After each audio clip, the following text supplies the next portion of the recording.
Je m'appelle Vinaya Kumar et je suis un artiste. Et je suis aussi un peintre. Et je voudrais poser une question. Sur votre site internet, vous donnez 2 raisons pour lesquelles Muhammad n'aurait pas pu copier la Bible ou d'autres sources préexistantes. Donc, vous avez répondu que vous affirmez qu'il n'y avait pas de traduction arabe de la Bible à l'époque de Muhammad. Mais dans le Sahih al-Bukhari, volume numéro 6 et livre numéro 60, numéro 478, il est dit que l'évangile avait déjà été traduit en arabe par Waraka. Et aussi, la deuxième chose que vous avez dite, c'est que Muhammad était illettré et donc ne pouvait pas lire des livres comme la Bible. Mais je ne suis pas satisfait de cette réponse, car il n'était pas nécessaire que Muhammad soit lettré pour prendre les histoires des Écritures précédentes. Muhammad avait seulement besoin d'entendre ces histoires oralement pour que le vol ait lieu. Après avoir entendu ces histoires, Muhammad les a un peu modifiées, puis il a écrit les textes islamiques et a ensuite essayé de les faire passer pour une révélation divine. Le frère a posé une très bonne question. Il va sur mon site internet et je suis content par rapport à ça. Inch'Allah, tu atteindras la vérité. Et je crois que tu es chrétien. Tu t'appelles Vinay Kumar. Et le frère a dit que je donne 2 raisons sur mon site. Non, j'en ai donné plusieurs. Tu en as choisi que 2. Je vais y venir. Parce qu'il faut lire tout le contexte. Ce ne sont pas les 2 seules raisons. Ce sont 2 parmi les nombreuses raisons que j'ai données. Et l'une des raisons que j'ai données, c'est que le prophète Mohammed sallallahu alayhi wa sallam était ummi. Comme Allah le dit dans le Coran, dans la sourate Al-Ankabut, verset numéro 48, dans le sens « Et avant cela, tu ne récitais aucun livre et tu n'en écrivais aucun de ta main droite. Sinon, ceux qui nient la vérité auraient eu des doutes. » Il faut reconnaître qu'entre un lettré et un illettré, c'est plus difficile pour l'illettré. Il faut reconnaître cela. Si une personne est lettrée, pour lui copier est beaucoup plus facile. Il peut écouter aussi et lire aussi. Pour une personne illettrée, il peut seulement écouter. Donc au moins, tu dois reconnaître avec moi, pour le bien de l'argumentation, que c'est plus difficile. Oui. Donc ce sont des points que je mentionne parmi plusieurs. Ce n'est pas le seul point. Parmi les nombreux points, celui-ci en fait partie et tous les autres suivent. Point numéro 2. Tu as mentionné que j'ai dit qu'il n'y avait pas de version arabe de la Bible à son époque, et je maintiens cela. Tu as cité Sahih Bukhari, volume numéro 6, que Waraka, oui, il avait la connaissance de l'Évangile. Mais nulle part il n'est dit qu'il l'a traduit. Je te lance un défi, selon les sources chrétiennes, la première fois que la Bible a été écrite en arabe, c'était au Xe siècle. Ça veut dire que les savants chrétiens ne connaissent même pas bien leur propre histoire. La première version arabe de la Bible est apparue des centaines d'années après le prophète. Oui, Waraka, venant des Bani Israël, avait la connaissance des Écritures et connaissait l'arabe. Dire qu'il a traduit, il a peut-être écrit quelques notes, mais traduire la Bible entière, impossible. Nulle part dans Sahih Bukhari il est dit que Waraka a traduit toute la Bible. Je te lance un défi, tu ne peux pas dire ça. Et en plus, tu as dit que le prophète Muhammad, paix soit sur lui, a écrit et modifié.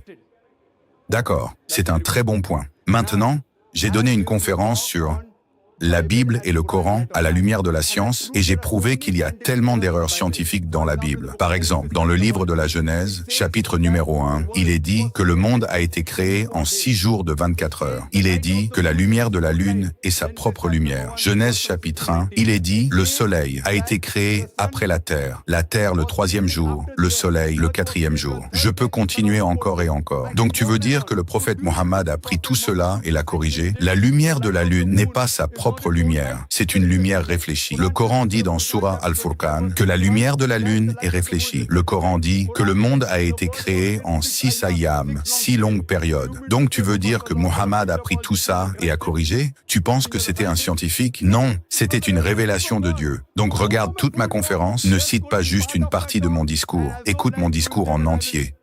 Et ensuite j'ai dit que même si je serais d'accord, juste pour l'argument, qu'il a copié la Bible et qu'il a modifié. Est-ce que c'est possible pour un être humain, il y a 1400 ans, de corriger toutes les erreurs scientifiques? Ça veut dire que tout ce qui est faux dans la Bible, il l'a corrigé. C'est impossible. Le meilleur test, c'est le test de la science. Si nous soumettons ces 2 écritures au test de la science, on verra la différence entre le jour et la nuit. Quand on lit superficiellement, tu peux croire que la Bible et le Coran disent la même chose. Mais si on fait une recherche, si on analyse, on voit clairement la différence entre le jour et la nuit. Quand on lit la Bible, c'est mentionné dans le premier livre de la Bible, le livre de la Genèse, chapitre numéro 1, que Dieu Tout-Puissant a créé les cieux et la terre en 6 jours. Et ces 6 jours sont des jours de 24 heures. Comme c'est mentionné dans la Bible. Le Coran aussi parle de la création de l'univers et dit que Dieu Tout-Puissant a créé les cieux et la terre en 6 ayams. Ayams est le pluriel de yaoum. Un des sens de yaoum, c'est un jour de 24 heures. Mais l'autre sens en arabe, c'est une longue période, une époque. Aujourd'hui, les scientifiques disent que notre univers a été créé en milliards d'années. Donc dire qu'il a été créé en 6 jours de 24 heures, c'est faux. Mais les scientifiques n'ont aucune objection avec le Coran. Quand le Coran dit que les cieux et la terre ont été créés en 6 ayams, c'est-à-dire 6 longues périodes, sans les limiter, à 24 heures. De plus, il est mentionné dans la Bible, dans le premier livre, le livre de la Genèse, chapitre numéro 1, que Dieu Tout-Puissant a créé le jour et la nuit, le premier jour. Et il a créé la lumière le premier jour. Puis il est dit plus loin, dans Genèse chapitre 1, versets 14 à 19, que la source de lumière, c'est-à-dire les étoiles et le soleil, ont été créés le 4e jour. Imagine, l'effet est créé le premier jour, et la cause de l'effet le 4e jour. Le soleil et les étoiles sont créés le 4e jour, mais la lumière du soleil et des étoiles a été créée le premier jour. C'est illogique. Comment l'effet peut-il venir avant la cause? Le Coran aussi parle de la création des cieux et de la terre, mais ne donne pas cet ordre non scientifique. En plus, il est mentionné dans le premier livre de la Bible, le livre de la Genèse, chapitre 1, versets 9 à 13, que la terre a été créée le 3e jour. Et dans Genèse chapitre 1, versets 14 à 19, que le soleil et la lune ont été créés le 4e jour. Mais nous savons, d'après la science, que la terre et la lune font partie du corps parent, c'est-à-dire le soleil. Donc dire que la terre a été créée avant le corps parent, le soleil, ce n'est pas scientifique. Le Coran aussi parle de la création des cieux, du soleil, de la lune et de la terre, mais il dit que cela a été créé simultanément. Imagine que le prophète Muhammad ait copié la Bible et qu'il ait changé l'ordre. Il dit non, les deux ont été créés ensemble. La Bible dit encore, dans le livre de la Genèse, chapitre 1, versets 9 à 13, que Dieu Tout-Puissant a créé les légumes et les plantations le 3e jour. Et dans Genèse chapitre 1, versets 14 à 19, il a créé le soleil le 4e jour. Scientifiquement, il est impossible que la végétation survive sans lumière du soleil. C'est totalement non scientifique.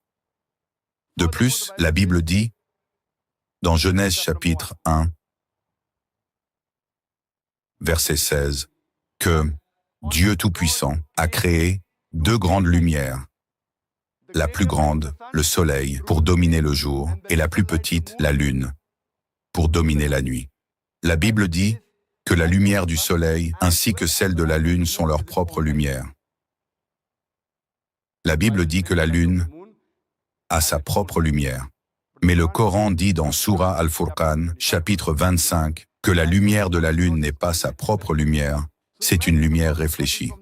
Alors imagine que le prophète ait copié la Bible et qu'il ait fait des corrections. Ce n'est humainement pas possible. Le seul qui puisse avoir cette connaissance, c'est Allah le Tout-Puissant. Il y a plusieurs exemples. On pourrait faire une conférence entière rien que sur ça. Et j'ai eu un débat avec le docteur William Campbell sur le sujet « Le Coran et la Bible à la lumière de la science ». Et là, j'ai mentionné de nombreux points non scientifiques mentionnés dans la Bible. Le temps ne me permet pas d'entrer dans les détails. Il y a diverses choses non scientifiques mentionnées dans la Bible qui ne sont pas mentionnées dans le Coran. Par exemple, selon la Bible, Adam, paix soit sur lui, serait apparu environ il y a 5800 ans. Mais la science nous dit que l'être humain existe depuis des millions d'années. Le Coran parle aussi de Adam, paix sur lui, mais ne donne pas de date. La Bible dit, dans Genèse, chapitre 6, 7 et 8, à propos de Noé et du déluge, que le monde entier a été submergé sous l'eau à l'époque de Noé, soit environ au 21e ou 22e siècle avant Jésus-Christ. Le Coran aussi parle de Noé, paix sur lui. Mais il ne donne pas de date. Il parle aussi du déluge, mais dit que c'était un déluge localisé, que seule la Ummah, le peuple de Noé, paix sur lui, a été noyé, pas le monde entier. Aujourd'hui, les preuves archéologiques nous montrent que la 11e dynastie d'Égypte ainsi que la 3e dynastie de Babylone ont existé sans interruption depuis le 21e ou 22e siècle avant Jésus-Christ. Donc les preuves archéologiques montrent que ce qui est mentionné dans la Bible est totalement faux. Il y a plein d'exemples, on peut en donner des centaines, mais le temps ne le permet pas. Donc, le Coran n'a pas copié la Bible. Il n'a pas non plus été falsifié.